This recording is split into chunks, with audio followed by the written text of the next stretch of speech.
Alan and Frankie. What a laugh. Boys, honestly, thank you very much. 90 minutes didn't seem like long enough. And my son said to me, watch the first part of Joe Rogan.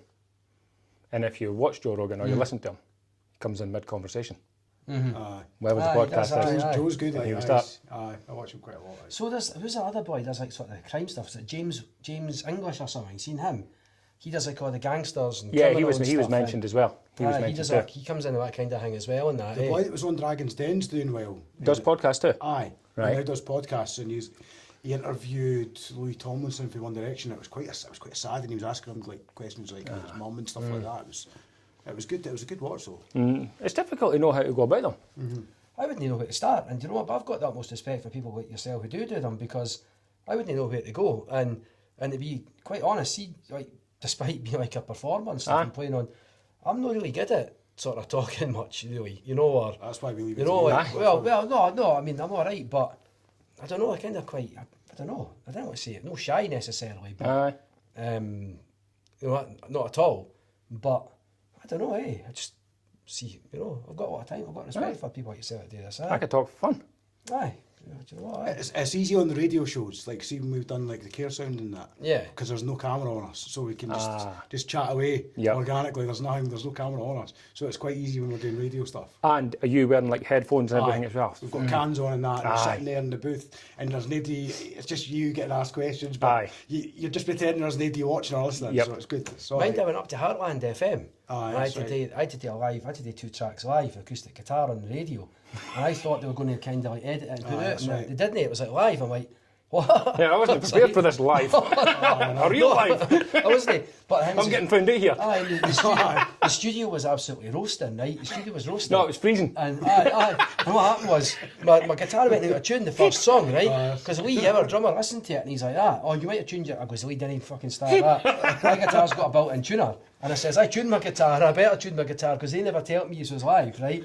I says, it went out of tune because the studio was too hot, Oh, it's horrible getting live. We done that Care Sound one, and you hit me right last minute that I was singing. You were like, you need to do the backing bit. I was like, what? Right on the spot. My voice is gone. It was horrible. I had to present an award in London, mind. You did. Last year, I was like, you know, I had to present an award for like best, whatever it was, best alternative rock band or something. You were still drunk the night before. I was still drunk. That could either help or go against you. That could go against you. Yep. It went against me until... No, it was going for me until I was on the stage. And the boy that was on the stage with comparing it was a guy called Tony Moore, right? And he owned the venue and all that, but he was one of the original founding members of Iron Maiden. And then he was the keyboard player in Cutting Crew. And he's the sound you hear at the start of the big song, I Just Died in Your Arms Tonight, right? All right. So I'm standing there still hungover, and I've got all this in my head, what I'm going to say and everything, and I just turned around and went, fuck me, Tony Moore. I'm on the microphone, and the audience I'm like, I was starstruck. They swear, and I was like, shut up, Ken, and then it's like, Tony Moore. Half a billion streams of Spotify this guy's got, Ken, and mental, but we've got ourselves in some funny situations, Yeah, it was mad to know, like. Aye. Tearing it up the night before, and then the next day it was Jules Holland and Rod Stewart and everything in the same place. It's kind of some of the stars that have played on that stage. Turned down 3 record deals that night before as well. Contracts in their pockets and checks in their pockets. You did? Aye, 3 record deals we turned down, turned down more than that. A lot of them you need to be watched with because they're like charlatans, like. Aye. Everyone wants a bit.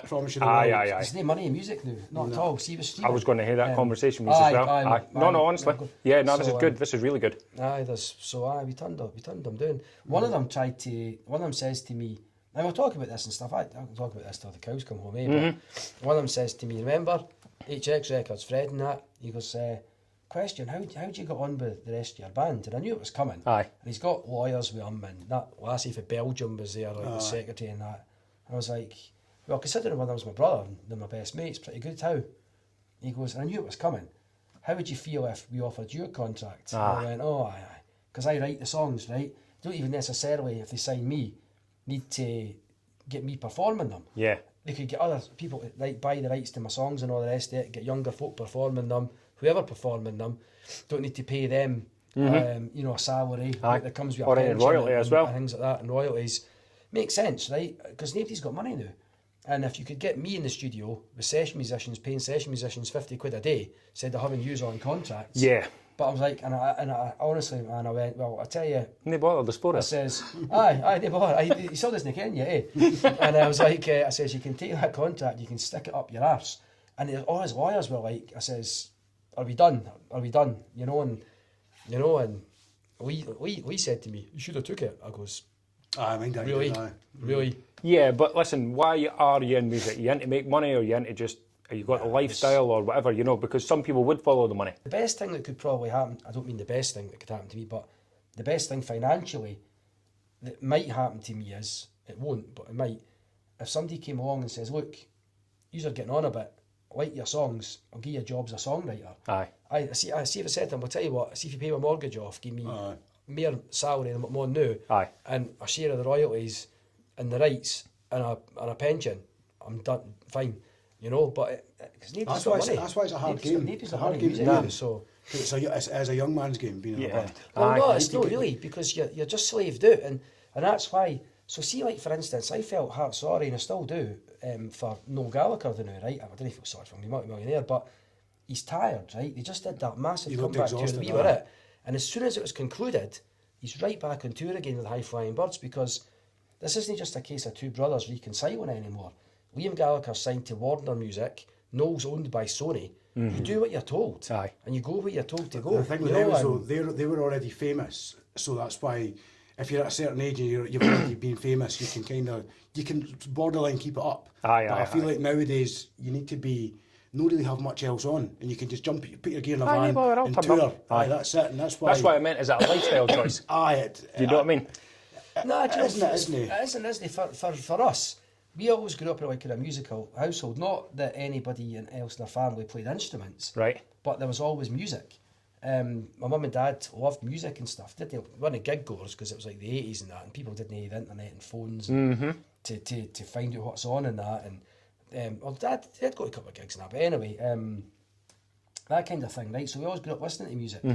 My dad had a great record collection. We grew up in Crom Road, and I'll talk about this as well. But is that where the Crom comes from? Yeah. It is very good. I was going to ask. If you're growing up in Crom Road, that's really cool, man. There was a 70s mod revivalist scooter gang in the 70s for Crom Road called the Crom that my dad kind of ran about with. Oh, right. So instead of the 60s, it was all like sort of Lambrettas and stuff. Yes. This was now Vespas and Fred Perrys and Green Parkers and all that. And I always just grew up hearing that. And I liked it. And because we grew up in Crom Road as well, it just made sense, eh? It made sense. We've always been musical. But us two have. I still like getting up on a Saturday morning and making, when you say like Bairns make their own cereal. I still like getting up on a Saturday morning when mum and dad are probably still bloated in bed with a hangover, making my own cereal, putting my cereal away at the sink and just putting my mum and dad's vinyl on. I still liked how it smelled. I liked how the gatefolds opened up, the stories, all the personnel in the back. One of my favourites was Jeff Wayne's War of the Worlds, and it was all the double gatefold and all that, and that was the CD. I loved it. When I was growing up, it was the CD. And then you put it on. The CD. And I would just stand. Huge difference, massive difference. I know. Yep. And I would just listen to music all day. And then as I got into it, I know we'll talk about this in the thing, but as I got into it, then the kind of the rave scene kicked off when I was an early teenager.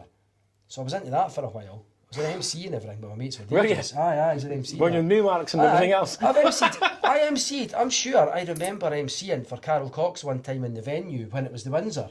Back in the day before he was like a big Ibiza draw and all that. And there was like Mikey B and Tom Wilson and all them and Bass Generator and all that stuff, right?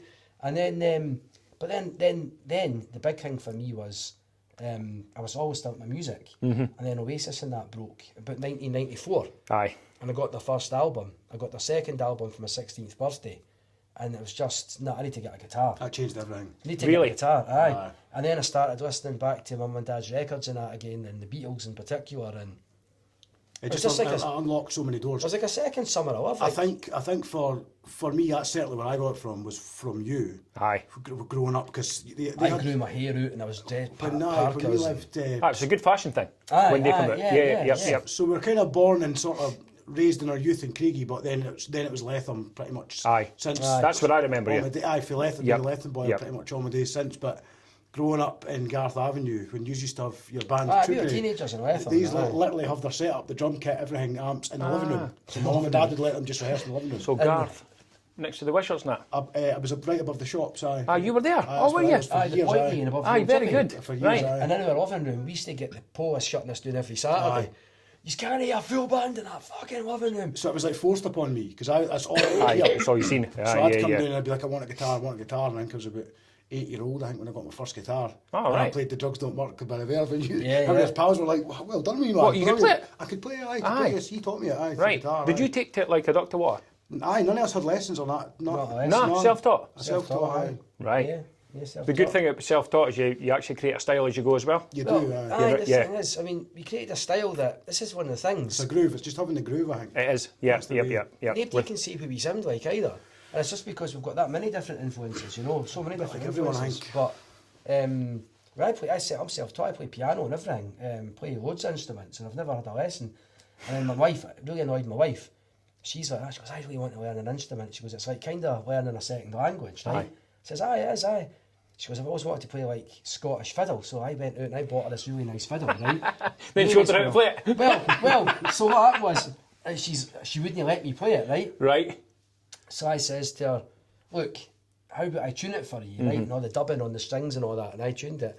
Next thing, I'm starting to teach myself fiddle. Camera it is now. It's in my loft. It's never come down since. She doesn't want you to see it. Doesn't want me even seeing it. So it's in my loft. It was expensive, right? It would be. And no, it's in my loft because she's like that. I goes, well, tell you what, how about you learn it then? Aye. That's what I bought it for. But she's like, you'll just learn It's a it. good feel. My oldest just started Playing like 3 blind mice or something on a teaching He's doing myself. well with right? that, I'll feel like, my oldest, he's 15 and So he's taking to it as well. I don't know where it's came from, because he's sport daft. He's Right. just football. Like all he wears is tracksuits and that. He's never been into like sort of music, and now all of a sudden he's just like picked up the guitar like that. Aye. So I wrote down 3 major chords for him, and I gave him a wee sheet, and I says, right, go and rehearse them, thinking he'll give up in a couple of days like most folk do. Comes back to me about 3 days later, Dad, I need more chords. Yeah. Really? And now he's like, Dad, listen to this, and he's sitting doing solo parts of that. That's brilliant. In like 2 months. I didn't know where it's came from. My boys are the same. I've got 3 boys, 6, 3 and 1.5. And they're at my guitars all the time. I've got a ukulele in the house. My youngest Dean's at the ukulele. They all get together. They'll put music videos I think on and it's- they'll it's sit there and just anything. I think it's going to be in our boys' genes, because my youngest Abel, he's the same. He's 4, and Right. he's always got his wee keyboard in front of him, or the drum kit. He's listening to our band all the time. So we've passed it down, obviously. I mean, it was passed down to you guys and you Was, didn't even aye. realise. It was. Well, it turns out, here's a thing that I didn't know until recently. So I always wrongly assumed actually that while our family was into music, we never had any musicians in the family. I thought I was the first, Right. to be honest. It turns out, and I said this to my mum's brother, who's now passed away, I'm Uncle Peter, and he's like, no.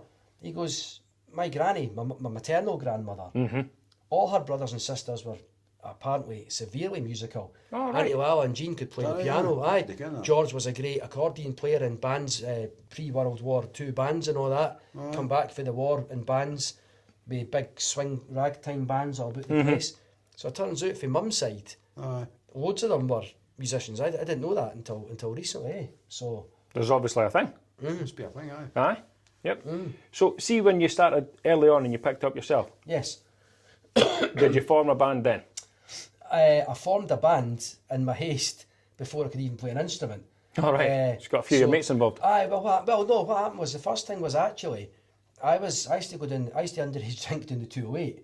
And Never. Everyone else did. I used to get invited to like their Hogmanay Lawkins when I was like 15 and all. But anyway. So one time I was up, there was a karaoke, and I was like blind drunk, right?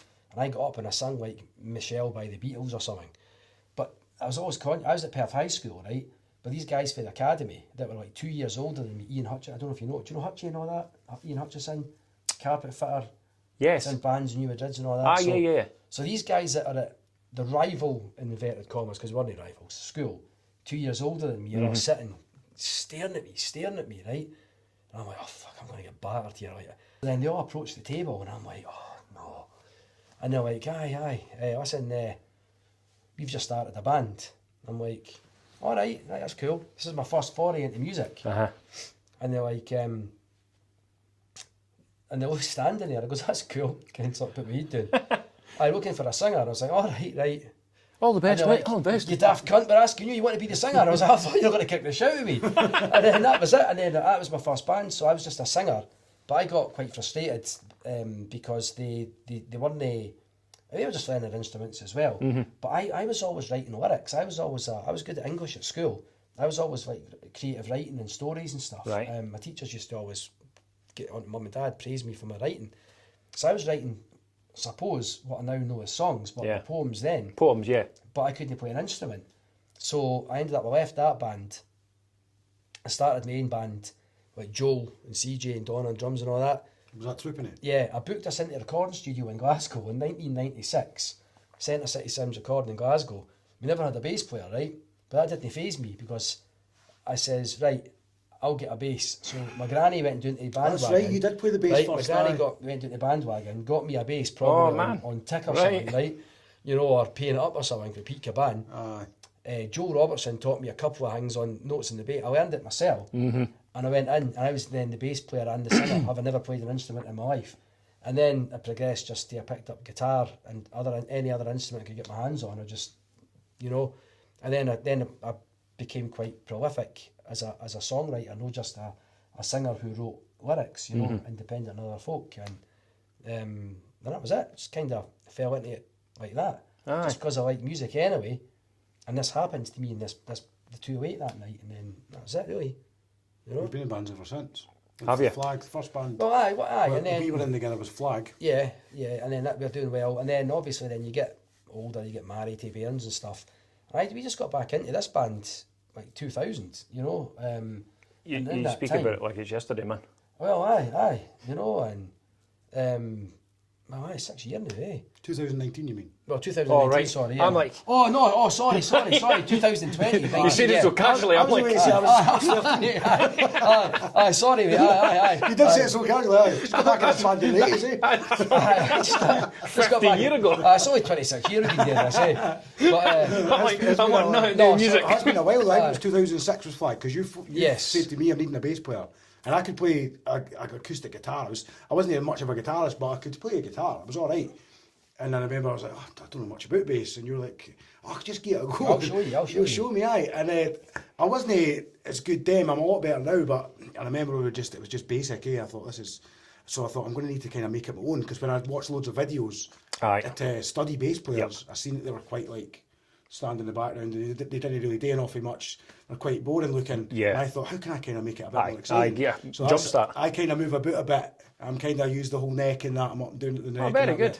And I try and be a bit more sort of, and like because I sing, I do backing vocals as well. So that's something you didn't really see a lot of bass players doing. Oh, is that right? No, not often. Bass players, Really? a lot of bass players I've watched, like that I've kind of got my sort of inspiration from, they just kind of stand there in the background. So it's difficult. It's difficult to play bass and sing. It's more difficult to play bass and sing, I think, than play guitar and sing.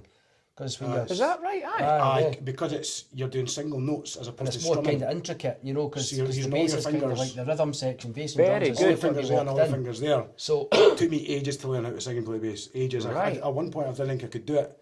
And it was you and Lee, actually, our old drummer. They just basically just taught me. They just kept teaching me. And eventually... that's how like could Paul do it. McCartney's like the greatest of all time. See, like the What he can melodies do. he did in the Beatles. Because Right. Paul McCartney was a singer and the bass player in the Beatles. Very underrated. People forget that he played bass. One of the and greatest sung. bass players in the world of all time. Aye, 100%. Aye. But then we kind of got married and grew up, and then we did date for a lot of years. What, you were away for the scene? You were? Aye, totally, aye. You just get the heat into work. We were in it. I was only 17. We just came back in And the then- end of 2020, sorry, yeah. I was going through my Arctic Monkeys phase, 2006, the long hair. Aye. Had the long, wearing the Geo Joy and that. And Aye. I was right into my indie phase, and then we all kind of got married, had kids, went separate ways, and then reformed it again just in 2019 there. See, when you come to reforming it, was it like, were you excited or a wee bit nervous about it? It just came out the blue, didn't it? Did it? Well- Naturally again, well, just... Well, he was doing stuff, you were kind of doing stuff. I got back into, so people were trying to coax me back into it.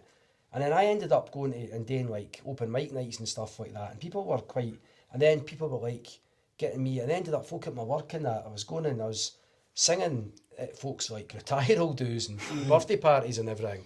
just because folk were asking me, I wasn't bothered. But it wasn't, you weren't taking it serious, Nah, but nah. it was then But you then- and Joe got together, then I got together with you, and then we started it. But then I started just like, I'll tell you the real story. I went into Liverpool in 2018. That's a place for music, isn't it? Aye. Yeah. And I did all the Yep. Beatles tour and all that, and I Right. went to John Lennon's house and McCartney's house and all that stuff, and the Cavern and all that. And I came back up the road, and I honestly felt like I was spiritually revitalised. I came back refueled. up the road, Aye. and songs just started spilling out of me. Honestly? And they still are. They've no stopped, and that was 2018. They've no stopped. How many songs did and Good, it and was I've a no good story, stopped. like. It proper woke me up to it. At the right time. Yeah, and then I came back up the road, and then I got asked to host an open mic night in the green room. And I went, all right. So then I asked my mate Joel, that was in a band with us previously. I was there that night. Aye, you were there that night. And he's like, all right then. And then that was it. And I was like, come on, can't we just put a band back together? You know, and all that stuff. And Because it you and Joe, him and Joe phoned me, and I came up to yours way for a few beers. yeah, you still got your bass? No, I've He not was got my like, bass. I've not got my bass, but I'll get in. And then Aye. the next time, the three of us were just jamming, and we were like, this sounds pretty good. Right. Let's get a drummer. Let's get a drummer. And then that was it. And we just started again. Ah, very It good. just totally came out of basically out of thin air. From like just one night getting together, Yep. just on a night out. Yeah, Basically that yeah. night you hosted open mic. But yeah, but I was like, folk trying to get me back into it. And I was always like, I can't be bored anymore. I've got bairns and that now. And that kind of thing. And then I just thought, you know what? I went into Liverpool with my wife. It was International Beatles Week that week. We didn't know that. Right. We went to the Cavern Club. Now, this is heaving now. Who's all these folk? And it was like... 'cause and you it were was- there. Well, that's what it was. And it was International Beatles Week, right? And I remember we walked in, there was like a mariachi band, and they did Alan and Rigby, but they couldn't speak a word of English. So it was like, came with the guitars and that, and the big hats and that, and I was like, this is good, like. And I ended up pals with them, even though they didn't understand a word I was saying, and I didn't understand what they were saying. For like 3 nights, me and this mariachi band, you know? And it was brilliant, like, and I was like, what was the chances? It was International Beatles Week, we didn't even know that. And it was just, everything in the town was Beatles, more Beatles than usual. Aye. And I just thought, what, like, being at John Lennon's house and that, and at Strawberry Fields and everything. The best there is, the I best came there up was, with like. just- Nobody bigger than the Beatles. Nah, changed my life actually, just that one trip. Changed my life. They basically started everything, didn't they? I would say. They started, I think, how many bands owe their careers to the Beatles? Well, they And fashion as well. I mentioned Everything, that earlier on. fashion as well, Fashion. yeah. Yep. they pioneered so many recording techniques, things that people do now, they pioneered in the studio. It's not that they started everything. What the Beatles did was, because they started off like the skiffle groups in the 50s, like, which is British rock and roll, right? Rudimentary rock and roll. The thing that the Beatles differentiated from, whereas Eric Clapton remained like a blues purist, and the Rolling Stones were like blues purists and stuff. Because the Rolling Stones aren't a rock and roll band, they're a blues band, essentially, right? 100%. R&B. Mick Jagger even sings American. Aye, R&B. But the Beatles started off doing all that stuff, please, Mr. Postman and all that, right? Yeah. But then the Beatles, in a very, very short space of time, became the Beatles. They went from going for like, I Want to Hold Your Hand to Strawberry Fields Forever. Yeah. A genre of music that had never been done before. Albums that have never been done before. Psychedelia. All Right. that stuff. Aye. They were creating stuff. Yeah. And they changed, they didn't stay the same. When all the other bands started looking like the Beatles are now evolving, looking like something else, you know, and Yeah, you're right. Even aesthetically they changed. Yeah, they did everything, that. Aye. everything about them. They changed recording techniques. They pushed George Martin in the studio. So, fantastic musicians as well. Really great musicians. People, it irks me when people say, they weren't a boy band. They changed so much. Oh, they're the biggest changed so much. of all time. Yeah. Biggest of all time. To this day, Lennon and McCartney, the two greatest composers in human history, based on their output and stuff like that. And all by the time they were 30. Is that right? Aye. That's scary. It's unbelievable. Right. Yeah, that's It's scary. unbelievable. To have a back catalogue of songs, Aye. that many songs. Before you'd grown up. Before you're even... Yeah. Aye. That's Yeah. Crazy. So where does your inspiration come from when you're writing? When I'm writing, Aye. uh, Because you must zone out. Because I know what I'm like when I'm doing something I enjoy. Sometimes I didn't even feel like I'm there. And I'll look back and be like, did I say that? it's kind of hard. So a lot of my songs are, I would say, observational. Like something I've seen, a story I've heard in the paper or on the news, something that I know's happened to somebody I know, or something like that. Very good. But, I mean, so here's an example. So probably our biggest song, certainly on Spotify, Angel on Your Shoulder. I was getting ready for work one day, and I had the radio on in the background, and Sympathy for the Devil, the Rolling Stones came on, right? I was listening and I was thinking, still a tune, that's still a good tune and that. I like the story. And then I started thinking to myself, I better get ready to go to work. But as I was getting ready, I thought to myself, imagine instead of bumping into the devil on the street, you bumped into God, but you didn't know it was God until you'd parted ways, right? Aye. And then you've had this, I've just met God, I didn't even realise type thing, right? Aye, look back, gone. Aye. So I started walking to work, and as I started walking to work, I'm thinking about this concept, and then it started raining, right? It started raining. And so the whole thing fell into place. So this is the lyrics to that song, right? Mm-hmm. I went for a walk, didn't know my destination. I stopped to talk to a man with real imagination. He told me, son, the road is long. Keep your head up and you can't go wrong. He told me, man, do what you can. I've given you these words and I think you understand, right? Mm-hmm. Second verse, I went on my way. I thought I'd walk right into town. I was walking into town. I was walking to the train station. Mm-hmm. I hadn't got far when the rain came pouring down. The puddles on the ground reminded me of life, here for a moment, and they made me realise, look to tomorrow, but live for today. You might be lost now, but you'll find your way. So who am I? I'm the angel on your shoulder. And this just all came to me just walking to work, because I'd listened to Sympathy for the Devil on the radio, but I flipped the narrative. Aye. And then by the time I got to work, I'm like, somebody give me a bit of paper. Give me a bit of paper. Do you write? Yeah. Aye, so do I. But my phone as well. Like, can you do that? Yeah. Oh, yeah. man. Or if I can't do that. I don't think I could either. I think I would prefer just writing. I need to get involved. Well, but if I get like a melody in my head, the phone recorder's a good one to sort of hum the Very melody. good. You know? Very good. Because people used to carry a recorder anyway, so. Yeah. Also, if I'm out and about, I'll show you now. If I'm out and about, the notes on my phone's off. The notes in my phone is absolutely full of lyrics. If I maybe get a phrase, sometimes I'll get a phrase that I think that might be a good chorus, and then I'll go home and I'll have this phrase in my head, and then I'll build a song around that. Aye. But other times I wake up and a song's fully formed in my head. The lyrics, the music, the arrangement, the backing vocals, I can't explain it. Right. It either comes to me or it doesn't really. He knows this, but if you gave me a pen and paper now and a guitar now and asked me to write a song, I think I'd still be there 3 months later with nothing to show for it. I know exactly. I know that's what I mean about being in tune. Like you're really in tune with it. It's got to come to me. Aye. And it more annoyingly comes to me when I'm in the shower. And then I've got to come crashing out the shower. Wife, give me a bit of paper, give me a bit of paper. Every time in a band practice, I played the song in the shower last night. Always in the shower. Always in the shower, eh? I think it's just because I'm in the Clean shower. guy. Well, I think it's just when I'm in the shower, you know, you're cleaning yourself, you're humming, You're in the moment. do. Oh my God. You know, Get the paper. give me a bit of paper. But I've got a notepad and paper at my bedside as well. And quite often I'll sit bolt upright in the dark and she's like that, not again. I'm like that. Sorry, I'll just put the lamp on. This will change your lives. Give it a minute.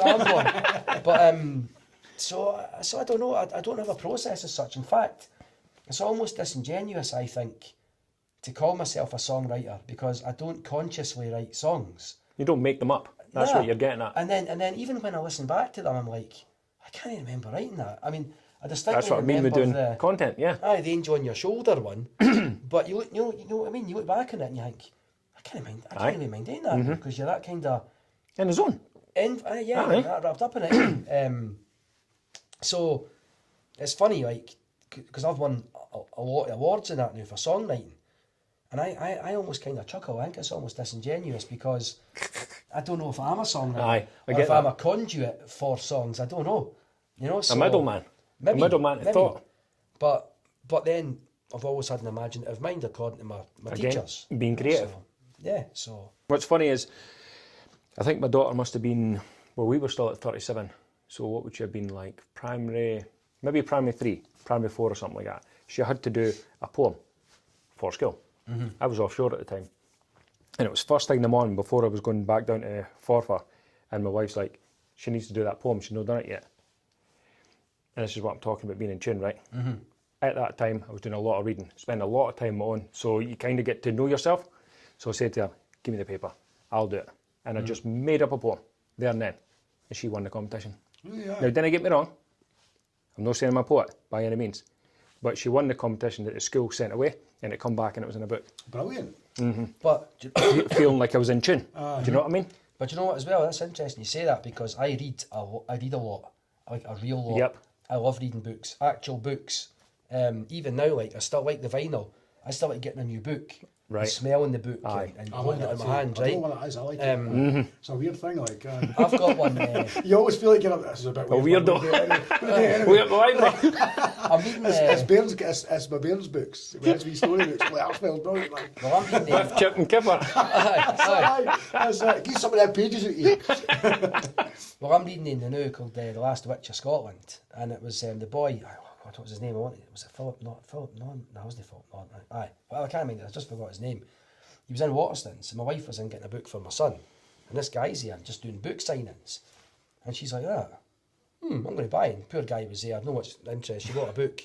She goes, could you sign that for my husband? He goes, yeah, too, Alan. Is there anything you want to say? And she goes, could you just write Evolution in it? Because Evolution's like the name of our second album. And he done it. But I've become really good friends with the guy Rob McElroy. He was from Perth originally, and he wrote a book called The Cuddy Strip. It's done quite well. And I've become friends with the author, because I loved and it was the weirdest thing, right? When we were kids growing up in Craigie, we used to play up Bucky Braes and stuff. Oh, yeah. And my granny, my mum's mum, hated us going up Bucky That's a fair Braes. stretch for Crom up to Bucky Brae. Well, we later moved up to Priory Place, so which was a wee bit closer. Yeah. Aye, so you're just up the hill and over the back. My granny hated us playing up there. And we said, why? She always told us when she was a wee girl, she must have been about 6 or something. She said that there was, she never told us the full story because we were children. She said that there was a young couple who were assaulted up there, right? That's right, aye. And and she always said, and she remembered in the newspaper, that it was the man with the staring eyes.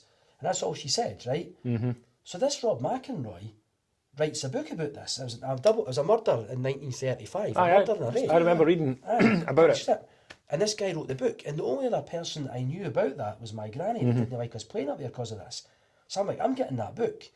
So it then turned out, I got really invested in this book, and I contacted Rob McElroy. He was a St Johnstone fan for Perth and all that, and we've remained good friends now. And the boy, Daniel Kerrigan, that died, his house is still there and everything. The lassie, Marjorie Fennick, her tenements are all knocked down. They were where the fire station is now.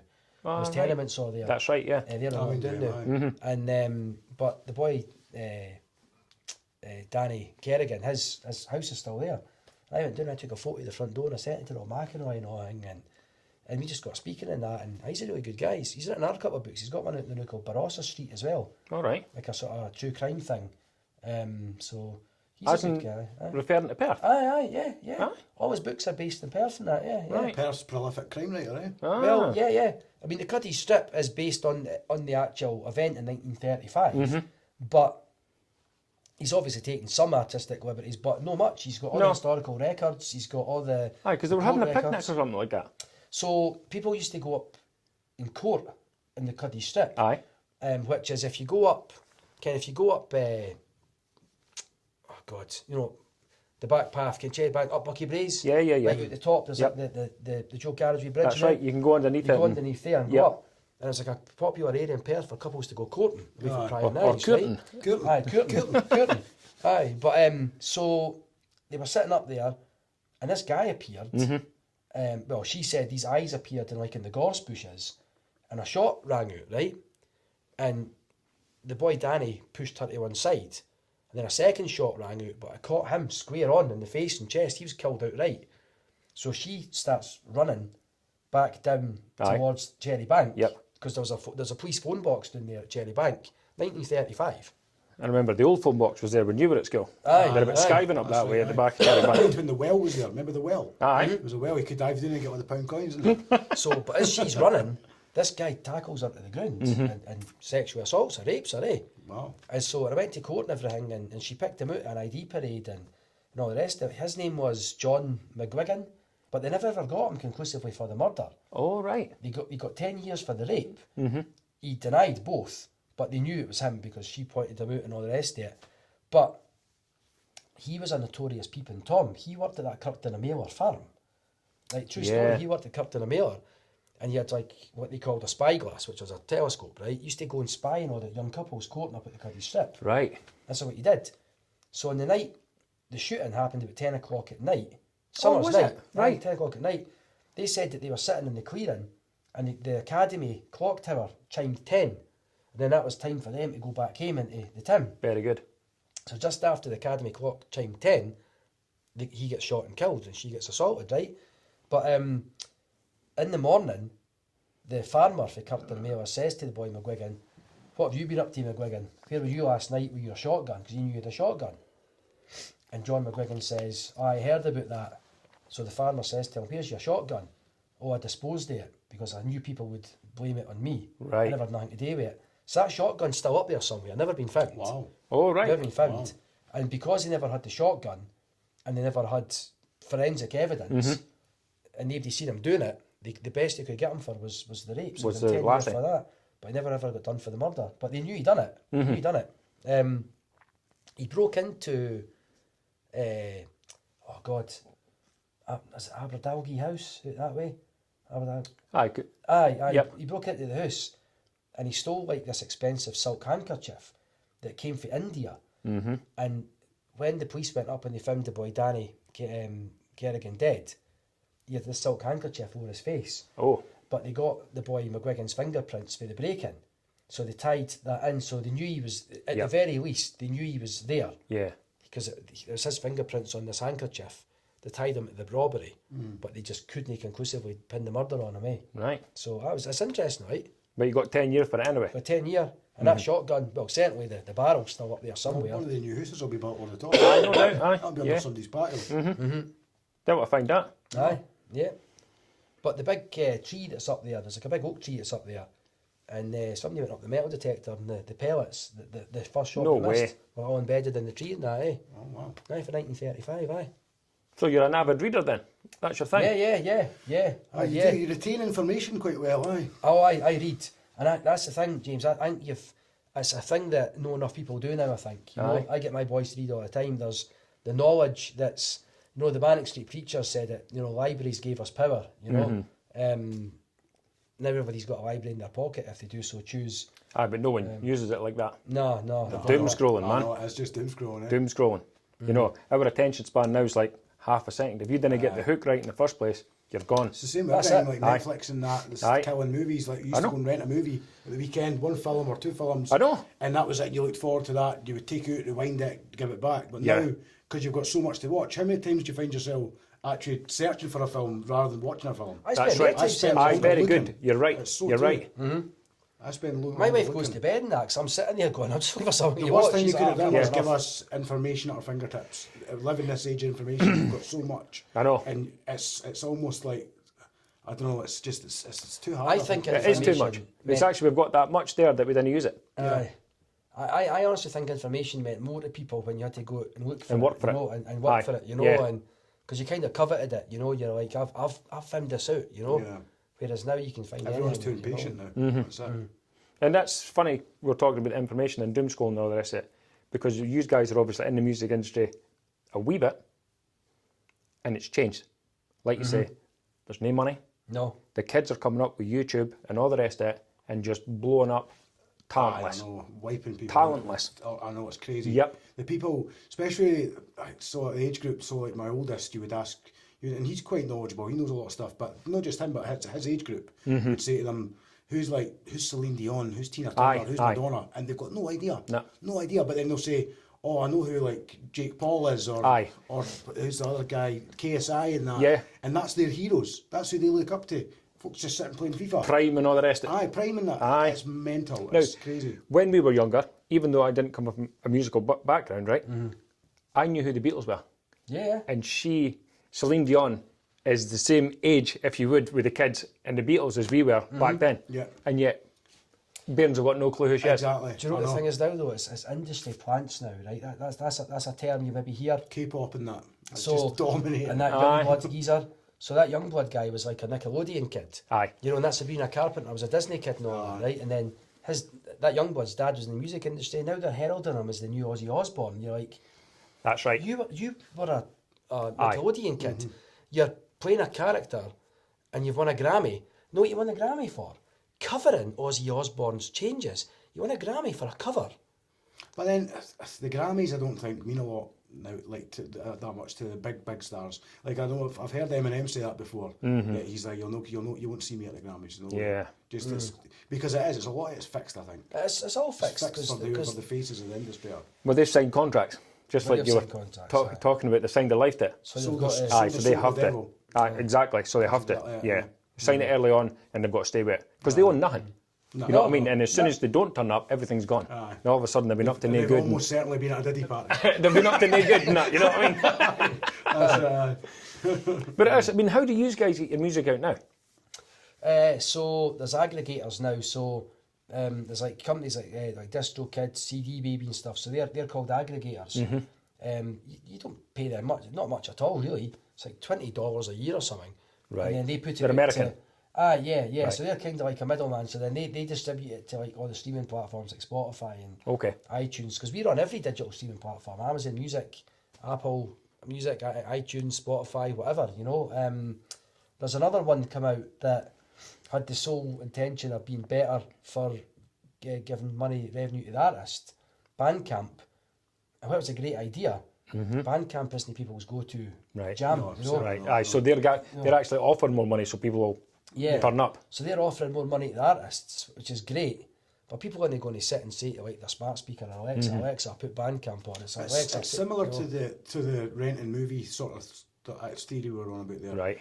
It's back in the days where you had to go down to like I don't know. Blockbuster. A record shop or a video shop, and you had to buy a video or rent a video or buy a record or buy a CD or buy a tape.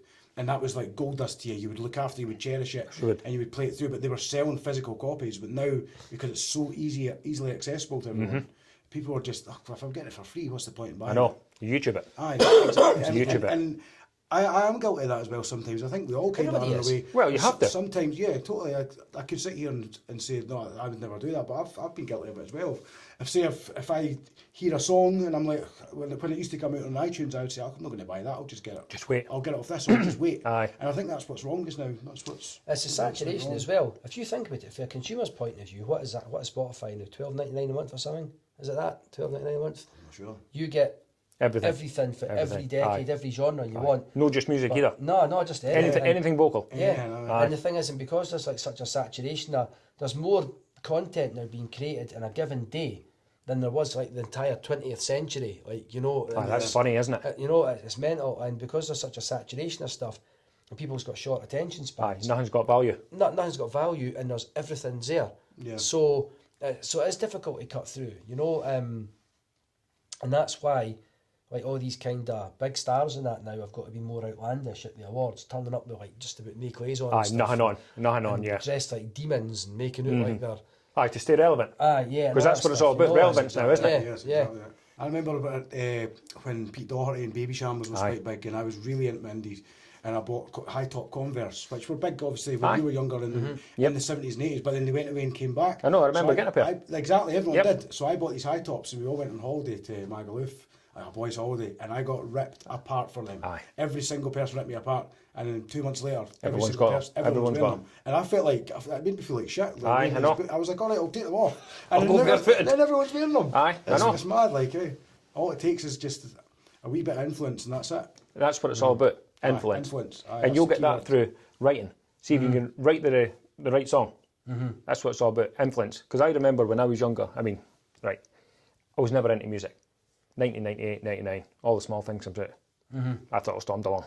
Do you know what I mean? I'm like, that's me, boys, committed. But I was influenced by it because it was cool. It was like punk rock. You were done the skating, you were on the... I was on BMX, man. That's the BMX it was, I was a BMX guy. Were you? Yeah. Really? In the early 80s, I was one of the first BMXs, I remember the one that was like, the famous one, it was like a rally one. It was blue, with the yellow sort of spokes. I've got one. The big, have you got one of them? I had one of them in the 80s, Yep.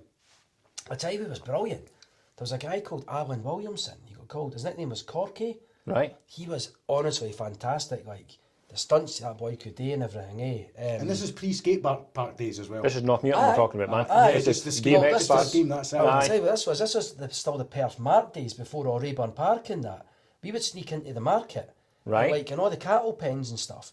we would get plywood and whatever else we could get. Just make them. And erect jumps over the pens and all that had stuff. one like. half pipe for years, remember? I know. The prison. Spent all my time there. Next to the prison. That was I it. It's spent the one all my half time pipe. there. Aye, mind that, aye. I loved that place. Honestly, that was my place. 2000. I remember it because I kind of come away from the blank bit, and then Nirvana and not. I was kind of getting into that because Rory Maiden and whatever else were. You Know You're Right came out. That single, the posthumous single, then they did the greatest hits because I got into Nirvana at that period of time That's as why well. I got in it, and at the time I remember being down the park, and well, we'll call it the park, but it was a ramp back then, and they would hear the VCD players and that, and it was just like the longest summer of my life.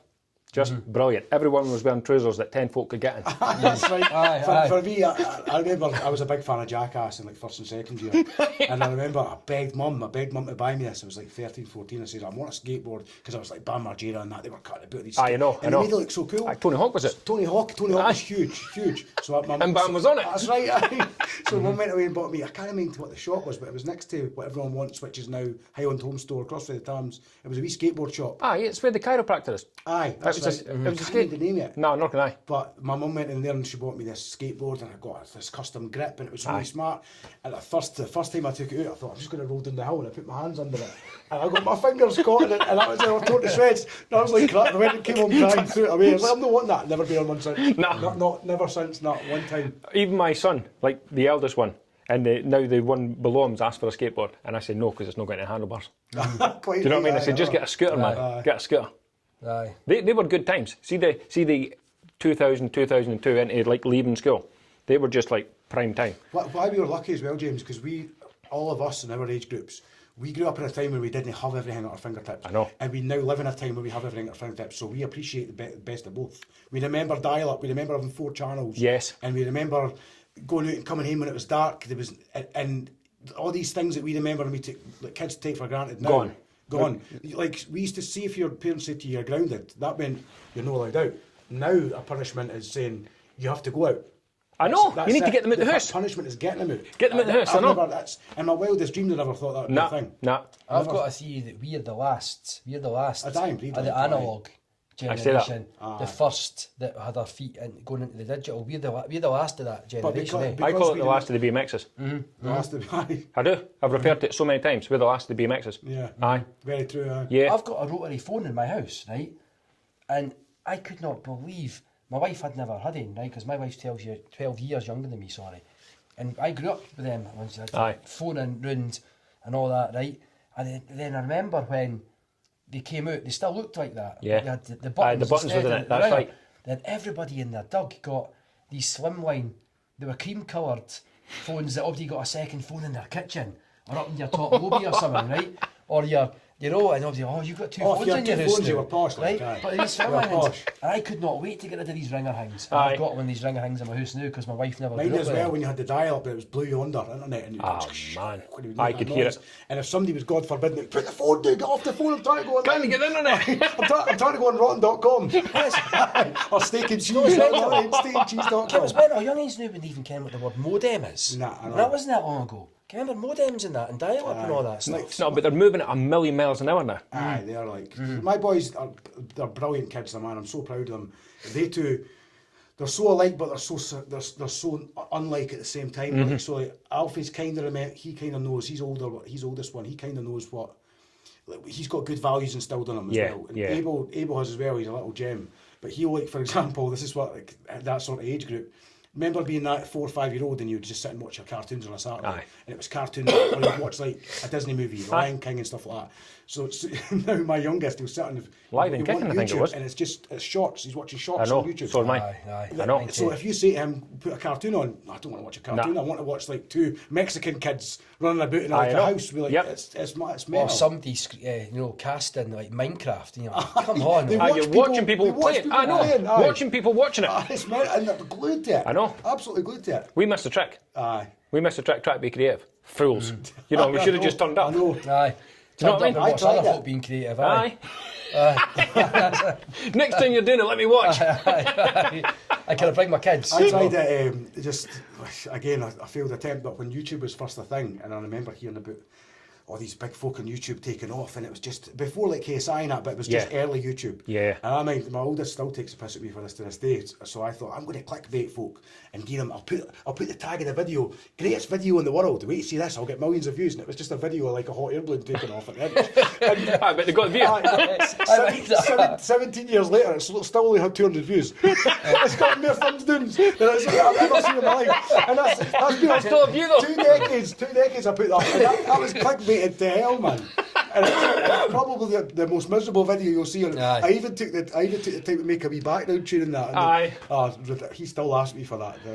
Well, I'll tell you what. On my TikTok account, it's done like I've maybe got, say it's got 4,050 followers, right? Aye, something like that. It's got 64 or 65,000 likes. My boy, before I went on TikTok, put up one picture, so into the millions. It's a young man.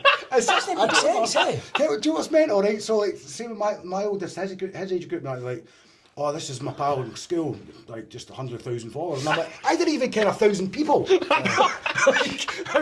are they coming from? I know. It's mental. It's absolutely insane. I make a fool of myself each day to try and get one follow. It's ridiculous, man, honestly. I've tried everything. I even remember I went through a period of making, like, silly songs on YouTube. That's right. No, as the band. I got this brilliant app. It's called GarageBand on my iPad, and it was really good. Like the Damon Albarn and the Gorillaz. They made it their first album entirely in this GarageBand. Remember, I went through this GarageBand fixation. I had all my guitar plugged into it and my headphones. And I was like, no, wait a minute. Oh, wait to break the internet. I was doing all these songs that way to break the internet. There was one of them. It's on YouTube. You can see it now if you Google me. If you saw Alan Sweeney, right? It's really bad. Like Tam Jameson. Tam Jameson. It's so random. So Tam Jameson, I found out was the name of my modern studies teacher at the high school. Right. So I created this sort of this drum and bass techno song in my GarageBand called Tam Jameson, and I just googled images. I just googled images. I just typed in random men images, and this guy came up. Looked nothing like my modern studies teacher. I think he was like Canada or something, Google Images in Canada, slapped it on the front cover, called it Tam Jameson, bumped it on YouTube, and everybody was like wetting themselves. The whole video was just him saying, "Is that Tam Jameson?" I'm sure it is. I'm sure it's Tam Jameson. But there's like a beat going on in the background. I'm like, oi mate, are you Tam Jameson? That was totally in. Yeah. You know, it was like the backward talent. I remember that. It is just bonkers the way things are now. Like it's wild. But you're right. I bet you stick a photo on TikTok or something and get some billion views. You're like, what the hell? I know. Honestly, my boy, one picture. That's after me telling him all my efforts. He's like, I wouldn't waste my time. But they've got that carefree attitude. Like, they didn't need to. Are we overthinking it or something? Or what are we doing? Like, you know what I mean? Because there's a huge difference. See if you look at it from a business point of view. Because even though you're in a band and it's fun, it's still a business, right? Yeah. It's personality. Yeah. See, when you get your personality across, it's slow growing, but it means more. These kids have not got that. Exactly, that's it. The thing is as well, sort of our age group in that, we've been around a lot longer than them, and you feel like when you're walking down the street, you're like, I'm born and raised in Perth, I ken everyone in Perth, and you kind of do feel like you know everyone, but your kids know more. I know. Because everyone their age, not some, everyone are on Everyone social. knows everyone. So because every one of them are social, they're all sharing things and liking things and loving things and tagging each other things. Yep. That's why it just takes off when you're at a certain age. Well, you remember when you went into, when you went in the academy, because you were at the academy. That's right, yeah. Right? You probably got into third year before you start meeting people in different schools. Yes. Now when they get into first year, everyone knows everyone. That's him, he's up at Bertha Park, or he's at St John's. Totally, aye. Yep. Even like when me and you met, we were like just kids drinking the inch, and it was like all different groups. That was like third year, fourth year, because you're a year younger than me. That's right, aye. And you start to slowly meet people from different schemes and different areas of Perth. Then when you hit your 20s and 30s, you're like, after working on sites and stuff, you feel like, I ken Obdi. And then you hit a teenager. And your teenager kens more people. They know everyone. They know everything about everyone. Oh my God, yeah. When I was in first year, the only sort of kids that knew kids from other schools was predominantly boys that played in football teams. Yep. And they maybe played in a competition, a Craigie That's against right. Bank or something. And it was just different schemes. Yeah, that's what it was. So it was predominantly boys that... I was like, how do you all know each other? Football brings folk together. Aye. My best mate, Stevie Davidson, Shoeshine. So like, he's been my best mate for about 30 odd years, like since we were just this size. Can I get rid of him? I can, you just can't, he's got a bad smell. Sorry if you're listening, Steve. One getting a bit. But I've been doing it to him a few times, and this is a kind of another sad situation when somebody will toot and wave, and I'm like, all right, and Steve's like, do you ken him? Not, and I'm like, oh, was that for you? I just do it anyway. From a football team, Ken. But I feel like I'm in the Crom, mate. I don't know if you realise. My brother's Alan. So it is. That's definitely a factor as well. I think that's definitely. See, that's my problem. I love football, but massive St Johnstone fan. But I can't play it. I'm crap at football. I didn't mind. You like football, aye? Aye. But only St Johnstone in Scotland. Right. I wouldn't like go and Heyman on a Sunday. Oh, Barnsley's playing Saturday league or whatever. Stay in the house. I'm not into that. Nah. St Johnstone in Scotland, and that's it. Right. That's it. I say it's till we die. Aye. I'm just not into football at all. Like. So I'm not massively into football, but I know football. I'll watch it enough. I know. I play a lot of Football Manager, and I play FIFA and stuff. And my oldest football daft, so he actually teaches me stuff. Aye. He'll shame me at times when I'm like, how's that player getting on? He's like, Dad, he left 2 years ago. I'm like, all right, I couldn't. It's not, it's not that we're football daft, because that's no right to say, but we're St Johnstone daft. Like we just love St Johnstone, eh? That was, yeah. We grew up with that. So, my dad's family were all kind of Irish, one religious persuasion. My mum's family weren't, they were the other persuasion. Yes. And I think both of them got it drummed into them what their persuasions were when they were young. So we were growing up to sort of just you believe whatever you like, non-denominational. It was that bad. So we just have the sticker albums. Mine need football sticker albums at school, and we had, if you had a shiny in a packet. Yeah. To the certain teams, if you had one or the other, the mum and dad you weren't allowed that. So that's why, like I said, you're right in the middle. That's not very good. Not going to insult anyone, you know. So we just decided that at a very, very young age. Well, that's it. Well, my dad was always a Saints fan. He used to take me to Muirton Park when I was like 5-year-old and that. Stand in the freezing cold at Muirton Park, which is now Asda. You've got the Genie Tate stuff. So my dad always. My dad was always the one that. And my mum as well, but my dad as well was. My dad's philosophy is always like support the underdog, give folk a hand up. Yeah, of course. I didn't glory hunt. No, I didn't glory hunt. Even if they're shite, they're your local team. Back them. They're your shite. They're my shite. I'm proud of that shite. But of course, if you want to support anybody else, boys, that's entirely up to yourselves. You know. So, but now it does you well when you go to Glasgow for the day. If anyone says, what side are you? You go, I'm you're safe, mate. They're actually safe. You're totally safe. You're not getting a beat. I'm not getting a beat for any side. It doesn't matter. As long as you didn't wear green or blue. Well, the thing is, our surname as well. You know, I've had it, you know, and obviously, I'll not say the name of my company, but when I started in Glasgow and all that, and they're like, what football team do you support? This is true. And I was like, St Johnstone. What side are you? I was like, no, there isn't another side. It's St Johnstone, that's it. You know, and I remember I was at Transmit 2018 when William Gallagher headlines and Jerry Simon, and I was at Transmit and I was wearing a blue and white Fred Perry, right? Big mistake. And so these Celtic fans come up to me and they're like, and they started calling me names and that, and what team do you support? And I was like, St Johnstone. That's mental, isn't it? I was like, that, boys. I goes, listen, they had shamrocks tattooed. I goes, listen, I'm going to tell you something right now. It was my paternal family are Irish Catholics, right? I goes, I support St Johnstone. Blue and white. I goes, listen, what colour's that saltire you've got wrapped around your neck? Aye.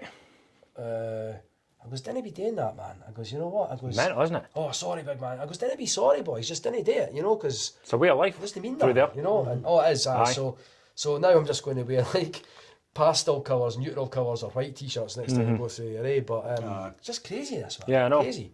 I was in Govan a couple of years ago when my eldest daughter wasn't too well. She was in the hospital, and I thought, I can't sit in here all day long because hospitals are no for me anyway. I'll go for a walk. I'll walk over the bridge and down the road, cemetery. Nothing but Ranger stuff. Govan's Ranger daft. Aye. I realised that as well. Yep. We were staying through there. Our youngest, he spent 6 months through there.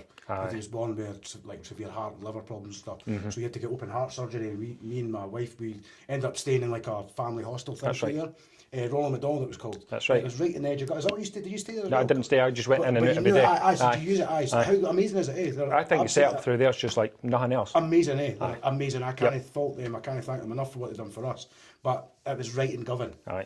Now, when we were going, so say it was at night and he was all hooked up to machines and stuff, and he was just a baby. So the nurses would say, go away and take a few minutes to yourself, go and get something to eat. So me and Lynn would go for a wee walk, naively, thinking like, oh, this is a nice place. It's mental. Rangers. I know. They're just, it's not a crazy place, but it's crazy how many Rangers fans are there. I didn't see that coming. No, I mean, I'm not into football anyway.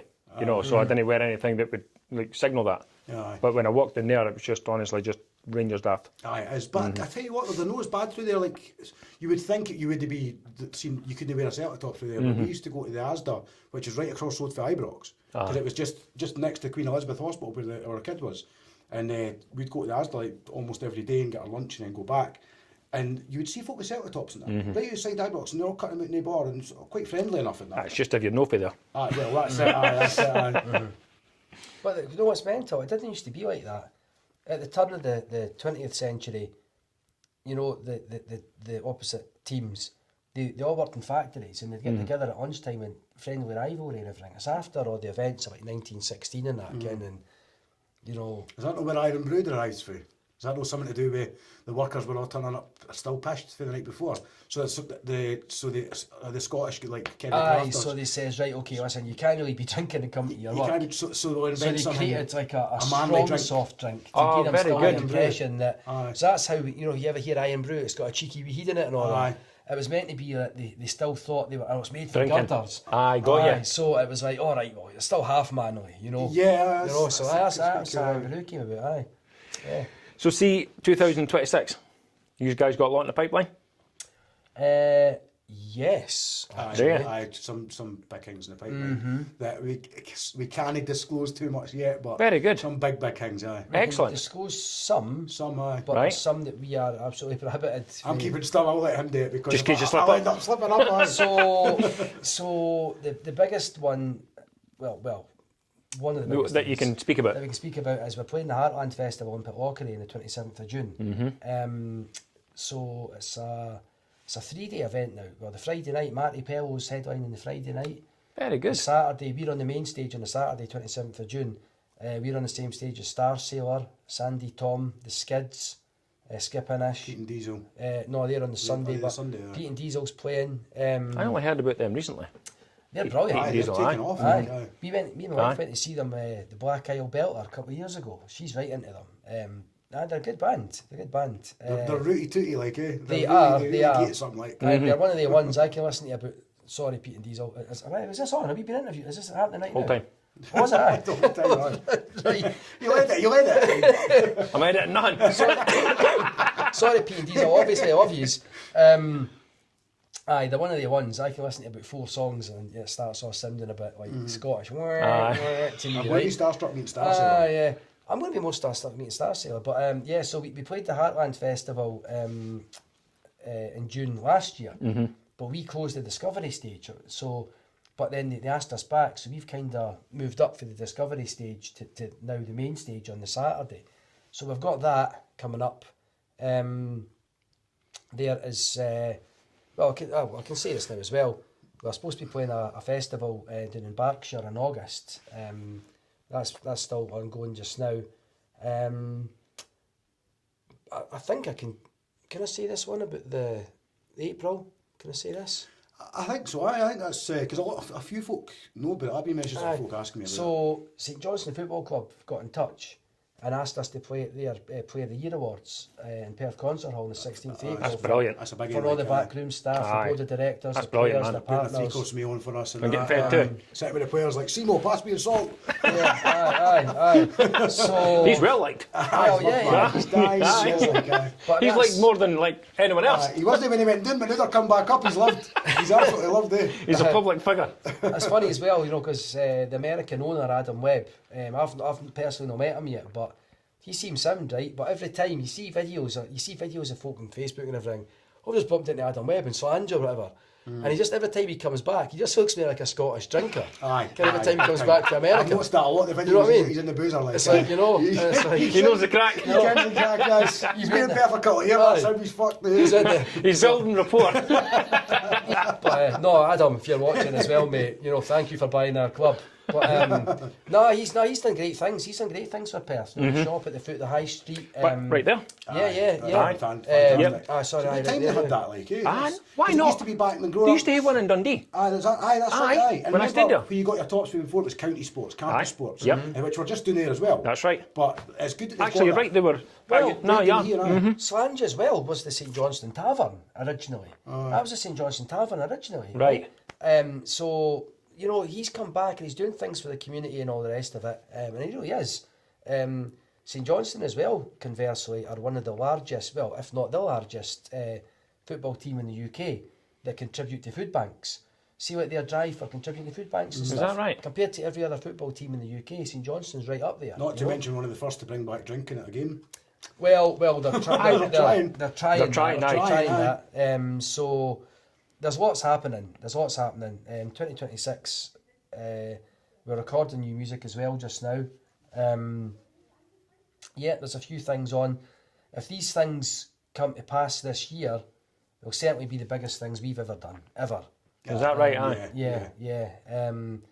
Like it's nerve-wracking but exciting at the same time for the big ins. And you know, I've only just realised this has been recording the whole time. I thought we were just doing a chat, to be fair, right? But we so we are. A long time to set up as well. So the thing is, so I mean, I'm not to speak about it. So we're not saying this for like to create sort of hype or mystique. There is big things being discussed, but we are prohibited from talking about them now. But like I say, if they come to pass, they're like, you know, massive things, and we've already done sort of big things, you know. And, but that would be pretty mega though if it comes about. But you'd be one of the first to know if it does. Good. Yes.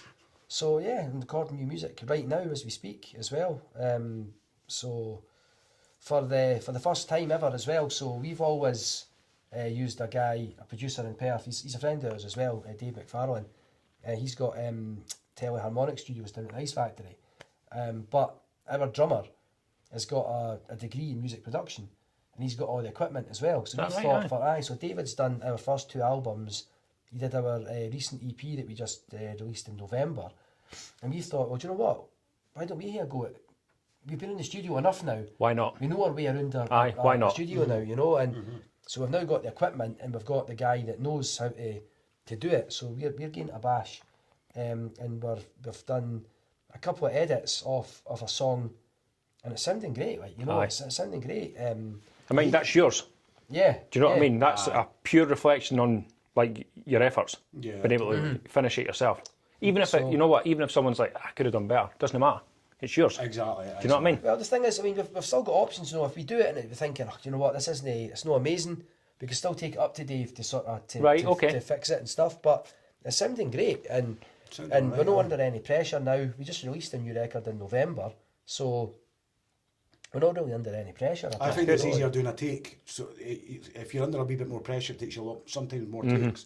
You'll be like, right, that wasn't quite right. We'll do it again. Let's try it again. Yep. But when there's no pressure involved, you just get like 1 or 2 takes and it's go casual. Like, that's it, done. Much like you when you're writing. Aye, sound, that's me away then. Aye, see you later, boys. Aye, it's just nice and easy, aye. And the other thing, of course, is because like Dave's, he is very sought after in Scotland. I mean, he does other things. He's brilliant, like multi-instrumentalist, great producer. I call him the professor. Yeah. Aye. Because he's like a wizard, like he just knows his stuff. Aye, so good, like. But the thing with him is as well, because he's so sought after, you know, you've got to, it's getting ahead of him to book the slots for him and stuff. Pre-book him. So then when you do book him, you feel you've got to kind of work expediently, you know, pressure's on. Done. Yeah. Aye. Whereas now we can just we're very fortunate for a band. We've got our own rehearsal facility that's exclusively ours. Cool. You don't have to rent it out. Also at the Ice Factory, so Dave's very just good. upstairs. Aye. So we don't have to try and book it or compete with other bands for the time. Our equipment's all set up. That's pretty decent though. It's a good setup, like it's really good. It's out the way as well. Is it soundproofed? Yeah, it is soundproofed, isn't it? Aye, so it was purpose built. So the late Gavin Murnau and his sister, it was the old Clearwater. I don't know if you've ever heard that, the Clearwater recording and rehearsing place, and then they turned it into what's the name turned it into now? It's above painted on the thing. Breakout. Aye, no Breakout. That was the one along the road. Inspire Creative Studios. Oh yeah. Aye. So it was all soundproofed and everything. So we're in the Casbah. Remember the Casbah? Aye. That's where we are. That's our room. So the Casbah, if you can imagine that big long bar, they've put it into 3 rooms now. Yes. And we're right in the end one, but it's like a double room. So you've got like a reception area, then you go through, and that's our rehearsal area. Aye. We've got couches, beer fridges, stuff like that. It's brilliant. Like Now, what was the bit? Wildlife. The wildlife. Yeah. Right. So Sarah and Dean, who were on last week, they've got the wildlife because they've got a dance studio. Oh, yeah, that's my dance studio, Yeah, that's it. That's you got a couple of Ice Factory tenants and two interviews, aye. Yeah, just now that you mention it, they've got that part because she was talking about the place as well. I was like, You need to get Craig Fraser on next week. You are, he's too busy for us. Carry on. Get John Bryden back over for Get John Spain. Bryden back on, Bryden's Market, that was a place, mind that. That was a good place. Yes, I got my first BMX from there. Did you? Aye. I think I got my first catapult for there. It was you what go. a place, but you could buy anything you wanted. You could get a rug with a wolf's face in it. Anything you It's that wanted. sort of place. Do you know what I mean? Elvis and everything. Do you know what? A wolf with a rug's face and a pair of Fred Flintstone What is razor it they shots. call? What What is it they call the wee places in like Egypt and that? The stall. What they call? Bazaars. It's like a bazaar. Aye, It's that's a right, bazaar. aye. You could just get anything you Yes. remember Lampshades. wanted. Aye, You anything, name aye, it. anything, aye. I remember going in one time and getting an NWA tape and a pair of nunchucks. Just in case the shit hit the fan. Going for a pair of shoes and count our samurai sword. They're no shoes. You know, going about like my Chicago Bull ski hat on, thinking I was like for LA and everything. You know what I mean? Never even been to America. And, All the count for a skateboard, they've got Genghis Khan's helmet on. And you mind the cafe at the The back? cafe, aye, that's What? right. I can still smell it. Unbelievable. Ken, look, I can still smell the chips for that. Aye. Because I used to be, Mum used to always shout at me, say, what are you getting chips for breakfast for? And I was like, I want chips with my egg and my sausages and that. oh well, I can still smell well, them. here's something. It's a vinegar, man. You didn't Vinegar, even aye, get that's it, aye. Our granny Sweeney worked in that cafe. Did she, Our aye? granny Margaret worked in that Did cafe. she, aye? Yeah, yeah, she did. Then it was City Buffet after that, wasn't it? Aye. I was in one. Some went to buffets. Aye, City Buffet, aye. But aye, so it's funny, and I kind of still laugh, right? Because there's been times where I may have been escorted off the premises of the Ice Factory.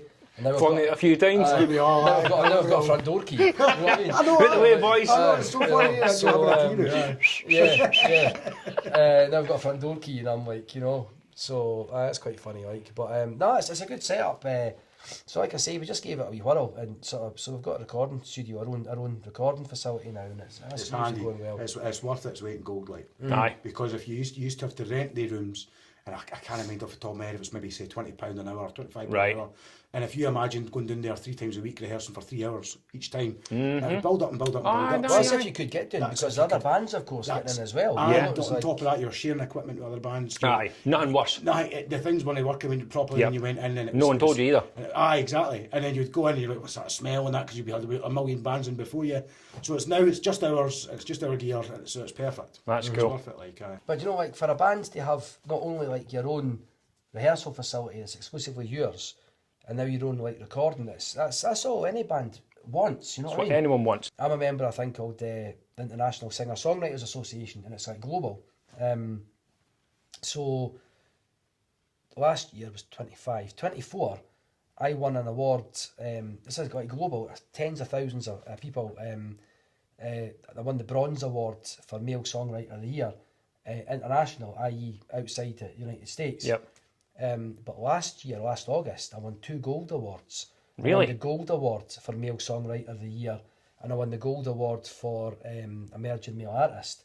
So because of that, I'm now a judge at this year's awards, and you they gonna want go me. to that?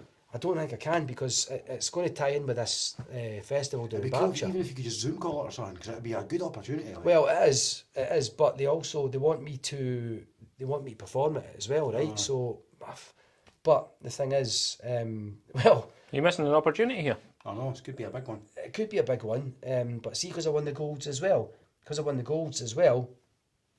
any music I put out between now and next year, I can nominate for a Grammy as well through this International Singer-Songwriters thing, you know. So the gold one. Grammys are shite anyway. Aye. Old school. Old school. But you know what's mental? Just fill voids. I didn't even know it was another guy. So a DJ for Radio Wigwam, they're based down south. They've always been good to us. We won a couple of awards with them as well. One of their DJs, Jake Dollery, we've become quite friendly with. He's messaging me. He's like, "Mate, you've just won 2 gold awards." I'm like, "What are you talking about?" I didn't even know, eh? And then, won the gold for International Male Songwriter of the Year. That was cool, man. Golden That was the one we medalist. won in Wigwam when we went down to London, and we just got invited down. The first year? And the first year I was greeting in that. I'm not ashamed to even admit it. We went down, we all travelled down that. We weren't even that excited because it was out of 4,000. So, like bands and singers and everything, and there was categories. It was like multiple categories. So we went down there thinking, our nominations came up because we're part of this radio community. It's got like 500,000 subscribers, this community. So we went down and we were like, right, let's go down and we'll just have a crack, and we had a drink in it. We were up against two big bands. That one was for Dublin, one was for Cardiff, and they had like, you know, hundreds of thousands of streams on Spotify and all that stuff. We thought there's not a snowball's chance. Not even for top three. So genuinely, we didn't expect to win. We didn't think we were going to. We just thought, okay, well, it's London. Let's go and have the crack. Just go and have the crack. Maggie never turned up. I know. So, we even considered not going, eh? But we thought, okay, well, let's go. Well, that's why we went, because they told us a lot of the folk, the artists that had played the stage there. Amy Winehouse cut her teeth there. Ed Sheeran does Clash. first gig there. Right. So we were like, this just sounds quite exciting. Let's go down and have the crack. And Duran, like one of the guy Simon Le Bon, like part owns it or something. I'd heard. Yeah, he did. So it was. We thought, we'll just go down and have the crack. But so to win that was mega. I've never had a feeling like that since. What happened was, so we go down, right? We're in the big smoke, right, for the backwater. Just four boys for Perth. Four boys for Perth. And so Cutting about with our Kappa jackies and all that. I'm always joking, we were in Kappa jackies. And but we just heard Scottish voices, right? Aye. So all the Scottish contingent kind of gravitated towards each other. Naturally. So we were all upstairs with these mad punks that were apparently Aberdeen called boys. the Frags. Aberdeen boys, man. They called themselves Chukter Punk, right? Right. And so we were partying with them. There was the Gahoolies, right? There was them, and there was just all these sort of Scottish bands. So we were drinking with them, and they were like, "Oh, boys, that's your category." We were like, "Oh, okay." There was a band from Sweden too. There was these boys from Sweden and that were in the crack with us, and they were like, "You guys are great, man." It's bands from America and everything, right? It was mental. So there's folk from America. I'm still pals with folk from America and everything. That's right. Yeah. So anyway, what happened was they called our name out, but we were on the upper balcony.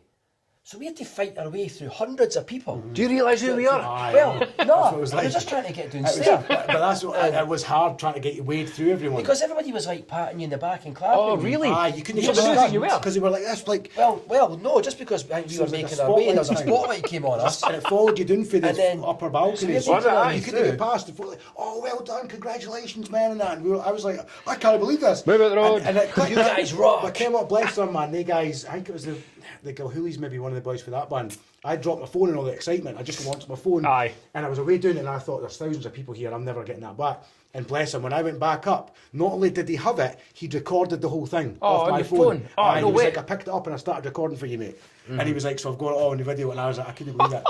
But Jake Dollery, who presented the award, who's now our personal friend, he's like that. Where's the Crom? Where's the Crom? I've never seen the Crom. You're like, we're coming. Force-pitched Scottish guys. Force-pitched Scottish guys. You kept on waiting for about 7 minutes. Then we took the stage, and it was just like, you know, oh my God, you know. I only said like 2 words because you were about to do your speech. Cheers. I was drunk. I went on the stage. And I was just like, oh, thank you. I just walked off. I just walked off. That was it. Didn't even stay on the stage. So then the next year, we performed in London at the awards, and then I presented an award, rather drunk, presented the award.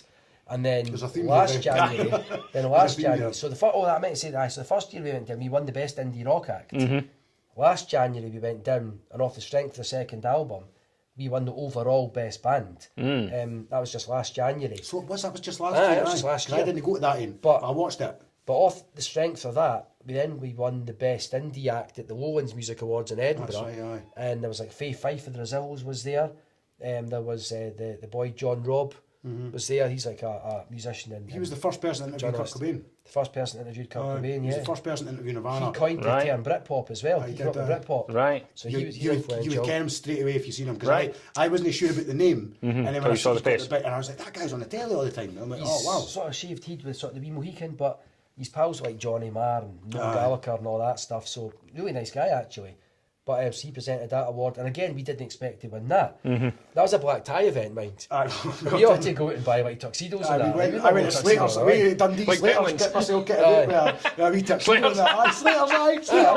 So I even bought a tie rainbow tie, and I practiced for ages till I got it right. I got wee guitar cufflinks with Amazon and that. No expecting to win, and again, we won that one. And then... I've got that in my house, that one. You've got that in your house, aye. And then there was like the ones in America, the ISSA awards and all that stuff. We're number one right now, actually, as well, on a London-based. So we've had a lot of number ones, probably about 12, on internet radio stations. But this one in London, Prospect Radio, they're called, big radio station. We've held the number one spot for the last 3 weeks. The charts come out every Sunday. Right. So this Sunday as well. I was driving to Stirling with my family. Because they do a countdown hanging that. Yeah. And it's a listener's choice poll. So right. So it's a people's choice, really? It's people's choice, very good. So it's decided by strangers, really. And the other bands and that. Just anyone really who listens to us on it. Yeah. So it's quite cool. So I was driving to Stirling on Sunday with my wife and my kids to go for lunch. And my wife's like, "Oh, you're number one again this week." I was like, "What? That's 3 weeks, 3 consecutive weeks." And that's all by strangers. But because of all these awards that we've attended and the ceremonies and the radio stations, we've got pals all over the world. It's a nice feeling, mate, like that. Like some of your closest personal, like bestest friends or some family members aren't really that bothered. Aye. Because they're like, I'm not that interested. But then you go down to London or to another city and folk love it. They absolutely love it. I remember hearing a story about Oasis when they first started, that they played, I can't remember what the pub was, but it was in Manchester and it was in their hometown. And Noel and Liam, they turned up before the Bravado and there was nobody there. No one cared. No one. But then when the release Definitely Maybe... He went to Glasgow and came back. He went to Glasgow and came back. A year later, all the so-called people that they'd...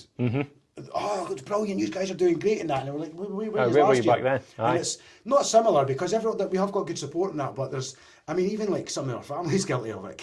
You know that has to be it. Our biggest fan, like my youngest 4, and he never has us off. In the car and that, he's like, Daddy's band. It's just, it's mad to hear. We've probably got more, this is true, and I'm not denigrating anybody here at all, but we've probably got more fans in London and America than we do in Perth. It's funny because, you know, all the bands like Sonic Whip and all that, and Bonnie and the Jets, we've got bands that are friends in Belgium and Norway. When we asked them, when we were down in London, they said the similar thing. Aye, for them. Aye, the guys from Norway and that were like, there's back home, no one really comes. They're like, we come here and it's crazy, we've got thousands of people. So it just goes to show you need to spread your wings. You do. If you get stuck in the mud doing the same sort of thing, you're not really going to get it much further. Well, you know what I mean? Bear this in mind. If there's 5 types of music and you're sharing it between 47,000 people in Perth, you can't get all 47,000. Exactly. You know, see, when I was offshore, I was working in Israel and I was working with Canadians, and they said we were fed up in Nickelback.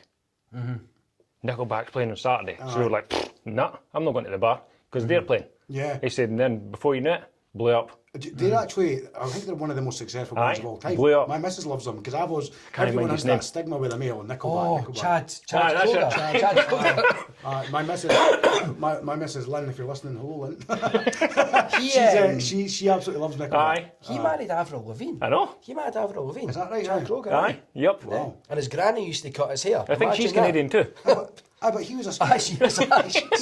Why did that? He wasn't a skater boy. No, just because I think there was just a Canadian like music royalty. I think she was with that Sum 41 guy beforehand. Oh, the guy was Sum 41. Aye. No, they were skater guys. One day we were skater boys. Aye, that's remember there was that period as well. All these sort of skatey bands. Alien Ant numbers Farm, in the band. Sum 41, Blink 182. Blink 182. Oh, Didn't get me started. I loved it. Ken, I went through a phase when this is actually really embarrassing admitting this, but I was in like primary school and I loved Five. I absolutely loved Five. And remember Jay for Five? He was the one of the birds and the bees are flying. Ken that one? With the cool haircut. Aye, so he hit the hoop background. I got about with that for about 2 years because I him. Honestly, big hoop. I came out done. I've still got the scar. I took you down to get that. Remember, Mum was going mental. There was a. But I didn't tell folk it's because of him though. Aye. Wait there. Where was it? Tell me. I'll tell you where it was. So I was in James Street. Got my first tattoo there. Angels. Oh my God! So So but came up, but he says You got ID? No, I'm 18, honestly. You come. I come at lunchtime at school. You got lunchtime. You got lunchtime. Oh my God, I honestly, it comes on distorted now. They bent him over a sink and sprayed liquid nitrogen in his eye.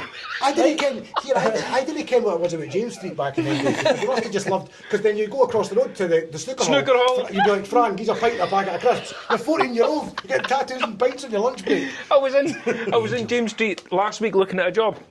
A guy gave me the address, can't remember what it was, 28, 32 or whatever. I was like, I'm not sure what it is. Is it close to the snooker hall? And he's like, what snooker hall? What's I miss that snooker hall, man. Oh, man. The coffee in that snooker hall was always like liquid lava. My dad used to take me, right? Well, if you could get past the fag geek, you get to the table. Aye. You're like, to get to the top table, My man. dad used to shout me. You couldn't see nothing. There was no lights either. No. So we used to always kind of try and book table 7, which was up the stair, right? Because it was snooker we played, right? We were big on snooker, or we were. But my dad would say to me, right, son, go downstairs. And it wasn't even a phone, you could phone down. Aye. Like, order like a pie and a coffee or something. Cheeseburger for a £1. But my dad would send me down, and I'm like 9, right? And I'm carrying up this like hot coffee, and by the time I go up the stair, I'm scalded. And he's shouting at me, "How you spunk my coffee for?" And I'm like, have you held it? And greeting and all. Me and the boy from school academy in 3rd year at Ali Wilson, we used to scout school almost daily, just between like a certain subject. So it's like, say we both had like double English, like sack us off, we'd nip down to France, right? Aye. So we'd go down, before we went there, mind you, we'd go to the inch and collect all the conkers. We'd got the conkers. Oh, very good, aye. We'd go to get the conkers, and I was like, I'm going to chuck that in the freezer, I'm going to beat him later. And we'd go to James Street, and then we'd just play snooker pretty much for the rest of the afternoon. And then I would go and play Dad. Remember, I'd play you and Dad, and he was like, "How'd you get so good at snooker?" I was like, "Oh, I didn't care, eh?" It's like, After learning so bad at English, and I'll tell you. Well, he conned me. He told me my mum knew he was getting his eyebrow pierced, right? But I says, "Well, why is mum not taking you then? Or mum's busy." So, you're an adult, so I took him, and he's like, you're going to... I signed for a sign. You have to sign that. And I'm like... Thank Jay from 5. Oh, by the way, he was playing in Perth this year. I know. So see the Front kids... row. So see the... Eyebrow pierced. Jay! You scared me for life. Aye, mentally as well. Again. But the very good people behind the Heartland Festival, it's them that's behind this, the Replay Festival at Perth. It's the same people. No, very good. Behind us as well, they're putting this on. So who else is it that? Natalie and Brulia? Aye, there's loads of folk, man. It's, Bewitched, Top Loader. Aye, some big. They were all right. Yeah. It's a bit time Perth for something like that, you know. That's By the way, we had Davy Swan on here a good few months ago now, and he said the 60s were the best era. I can imagine. He said every band played in Perth, apart from the Beatles. But you know what? Every band, he said. They stayed in Perth though, never played. They stayed. The Stones played the Ploughing. Yes. The Beatles stayed in the Salutation Hotel right. en route to somewhere else. I think they were going to play up in Killin or something daft. Aye. And then they literally played just about everywhere else, but they never played Perth. But the Rolling Stones did play. The Beatles were similar to that Oasis story I was saying. They didn't go up to Aberdeen or Inverness, and they played, and there was nobody there. Yeah, again, right. Nobody there, and then they became the Beatles. David Bowie as well. I think he played at the Sally Hotel, but before he was David Bowie, when he still was under his real name, Davy Jones. He played. I mean, what happened to us once? Remember, we went to Edinburgh. We were in Flag, and we just kind of started. It was like a Tuesday night, so it was like unannounced and that. And we usually would take busloads of folk through us, but we like jumped in the car, we went through it. It was a place, the Bongo Club, and there was like 2 folk there, right? But I feel like that's part of the experience. You need of course it is, aye. You need to, and then on the other side of the coin, we played Heartland last year, 12,500. I couldn't move. You couldn't move. So I feel like you have to have that coming up. Aye. You can't just get it always good. No, you can't get it always good. And the thing is, the way we see it is, in the early days as well, when you're going to like new towns and that don't know who you are and stuff, it stands to reason that hundreds of folk aren't going to come out and see you because they don't know you. Why would you? If you can't get your family member to turn up in Perth, exactly. you're not going to be able to get strangers. I know, They've never heard of you. So, but the way we always approached day gigs was, this is just a live rehearsal. That's what we used to say. Very good. Builds your confidence. Yeah, and if there was one person watching us, they might have a good thing to say about us, and that one person goes back and tells somebody else, and then tells somebody else, then you see like the listenership coming up on the streaming platforms and that. So nothing. I never get embarrassed. I used to get embarrassed when you turned up and there was like the place was empty. But then you realise that it's a wee bit an indicator as well of like the economy and that now. People's not got as much disposable income, particularly with the price of a pint and stuff.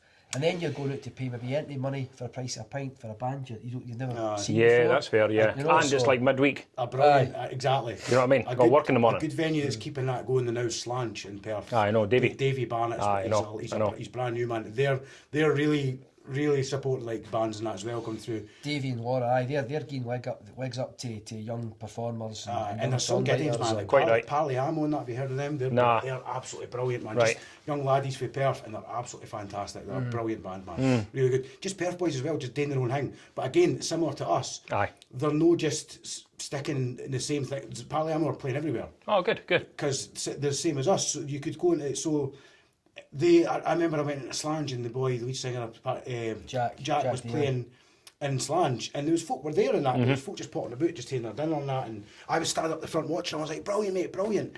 And I was like, just get who this is. Come on, get involved in that. But people's attitude, but and you're sort of when you're playing in sort of your hometown as well, a lot of people can be like, "I come to that board, kind of." I know. I've seen it and heard it, but you go elsewhere and then they're like, wow, this is new to me. But Slange is certainly the best place. I did hear that for live music. It's so true, man. So true. He's done a good thing shifting for the Cali. He's done a brilliant thing, man.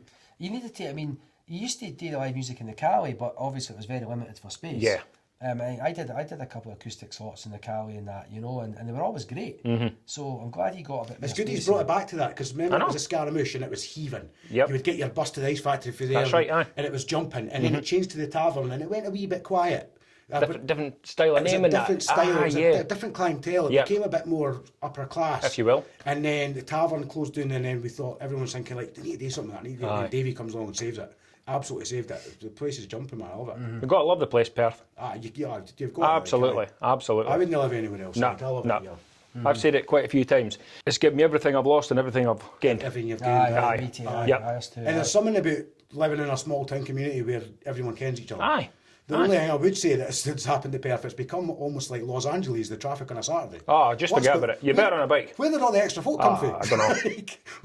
I thought there was only 40. Bertha Park. It's only New Year State. But see, Park. you Google the population of Perth and it says 40,000. That's the biggest lie ever told. There's about 1.5 million on a Saturday. 39,000 on the road on Saturday. See, coming down here the night, and I thought, I'll get parked neighbour at 7 o'clock on a on a Tuesday night. And I went away down the... had to go all the way round and park in South Street. When you go up the wrong way, it's closed. I parked way down there. That's the only place I could get parked. I got arrested for jaywalking in Perth the other week. It's that much like doing It's like LA, man. It's like LA. It's mental. By the way, this is the first time I've sat and been like, this has been brilliant. I didn't want it to stop, but I know we're going to run out of footage. Oh, really? Seriously? Cool. No, I'm serious, man. This has been brilliant. I didn't even care about recording, I thought we were just taking the He's like, we're still setting up. Serious, Brilliant, James. Honestly. Cheers, mate. Aye, mate. This has been really, really good. I mean it. Thanks very much. Awesome. Cheers for all us on, man. I hope it was recording. That'll be a saying, like.